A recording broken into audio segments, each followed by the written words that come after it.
Hey everyone, it's Danny. Welcome back to Dine It Frugal. On today's episode, we're making a delicious homemade pumpkin pie recipe. Pumpkin pie is one of my favorite pies. Unfortunately, it's not very popular in Australia, so it means that we can't just go to the bakery and buy ourselves one. So I have this delicious recipe that I can make at home, and it's absolutely delicious. So that's what we're going to be making today.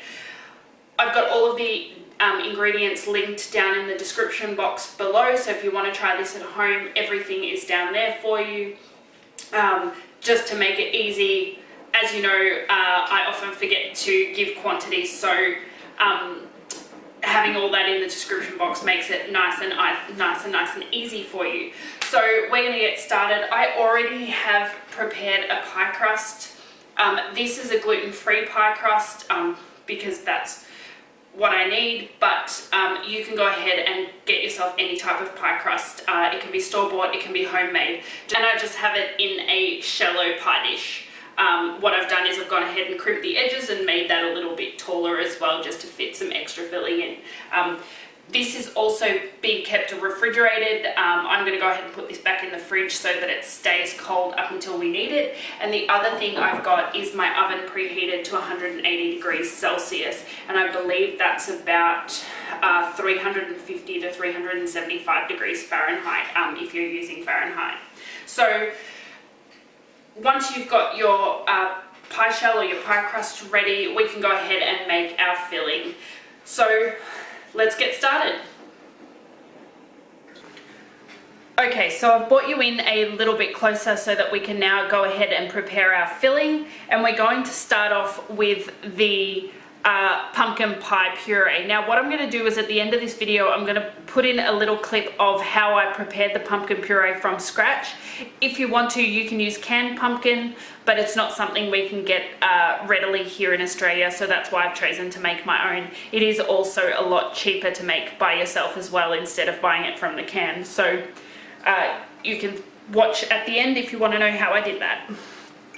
So I'm just going to go ahead and put my pumpkin puree into my bowl.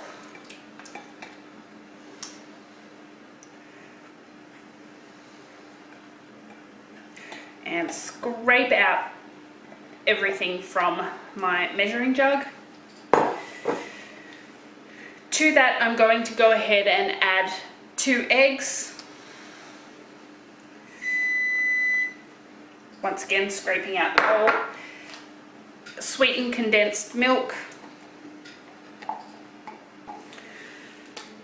Then we have some maple syrup or maple flavored syrup. I'm using maple flavored syrup today. You can use maple syrup if you want to.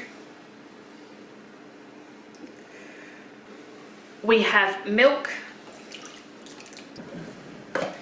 And lastly, I have sugar and our spices. So we've got ginger, clove, and cinnamon. Now I'm not going to put this in the way that it is. What I'm going to do is I'm going to mix the sugar with the spices. It helps to disperse the spices a little bit better in the final mixture because you don't end up with clumps. That's why I like to mix it through. So I'm just going to do that with a teaspoon. That's something that I have learned in baking, and I do it regardless of what I'm baking. If there's spices and sugar, I will always mix the spices into the sugar if I'm not mixing them into flour, so that you don't get clumps of those spices. Oh, and that smells really good. Okay, now that all of those spices have been dispersed, I'm going to put them into the rest of the mixture, and then what I'm going to do is grab my whisk and start whisking, and really that's it.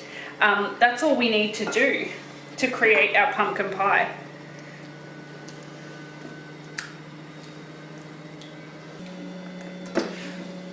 Okay, I'm going to go and grab our pie crust, and then we're going to pour our filling into our crust, and then we're ready to bake. Here is our beautiful pie crust that we prepared earlier, and the only thing we need to do is go ahead and pour in our filling.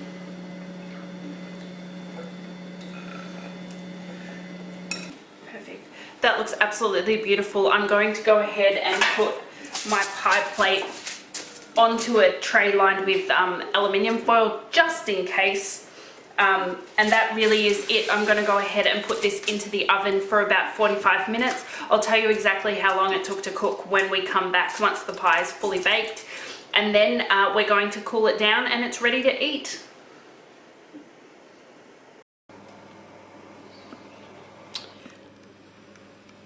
So this is what your pie should look like when it's fully done. Mine has been in the oven about 52 or 53 minutes.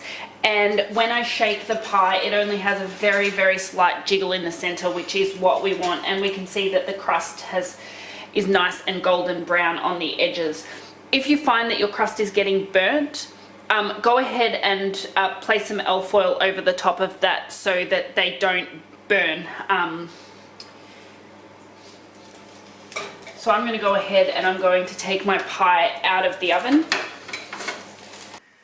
So I'm going to go ahead and allow our pumpkin pie to cool completely to room temperature before we go ahead and cut and slice it. The great news for us is that aligns to just after dinner time, so we can enjoy it for a delicious dessert. I'm going to go ahead and bring you back when we get to that stage so you can see a beautiful slice of our pumpkin pie. So here we are with our finished pie. As you can tell, there is a whole lot missing. I actually took some over to my parents so that they could try some, and they thought it was absolutely delicious. So I'm going to bring you in closer so that you can see what the finished pie looks like inside, and then I'm going to go ahead and serve myself a slice. So let me bring the pie closer to the camera. Here we have the beautiful filling layer, and then we have that beautiful thin crust. You'll see that the crust is really nice and thin, and it's got that beautiful pinched edge along the top. And can I say, this is the first time that I've made this gluten-free pie crust, and it was absolutely delicious. If you didn't know it was gluten-free and no one told you, you wouldn't know. The sour cream and the butter have just made it so flaky and tender. It was really, really nice. So that the link to where I got that recipe is also in the description, if you're interested in finding out how to make that gluten-free crust. So I'm going to go ahead and serve myself a slice. Now I'm going to show you on my knife. How beautiful does that look? It slices absolutely wonderfully. Maybe try and not put it down on the plate quite like that. A little more delicate, but that's okay. I'm going to go ahead and enjoy this, and I'm going to put the rest, I'm just going to cover the rest of my pie and put it in the fridge, and we'll enjoy that a little bit later. I should also mention that I baked mine in a glass pie plate, but you can use whatever pie plate you like. I just happen to have a glass one, so that's what I've used. Unfortunately, for whatever reason, my camera didn't want to turn on this morning while I was getting my pumpkin prepared, so I just wanted to talk you through how I'm making my pumpkin puree. What I've done is cut my butternut pumpkin in half. That's a nice sweet pumpkin that we have in Australia that I'm going to use for my pumpkin pie. And then I've sprinkled the flesh side with a little bit of salt after I've removed all the seeds from the cavity. And then I went ahead and put it on a lined baking tray and put it in a 200-degree oven to bake. So we want it skin side up so that the flesh is resting on the baking tray, and then we're going to bake that for about an hour. You want to bake it until when you pierce the flesh with a fork, it comes out and the flesh is very, very tender. It's really easy to pierce that flesh, and then we'll allow it to cool up until we can make our puree ready for our pumpkin pie. I will hopefully overlay this with some images of the pumpkin in the oven so you can see what that looks like. And once that is all done and our puree is cooled, we'll come back and make our pumpkin pie, and I'll see you then. So this is what your pumpkin should look like when it comes out of the oven. I ended up baking mine for an hour and a half in total, just so that it was nice and soft and I could fork through it really easily like this.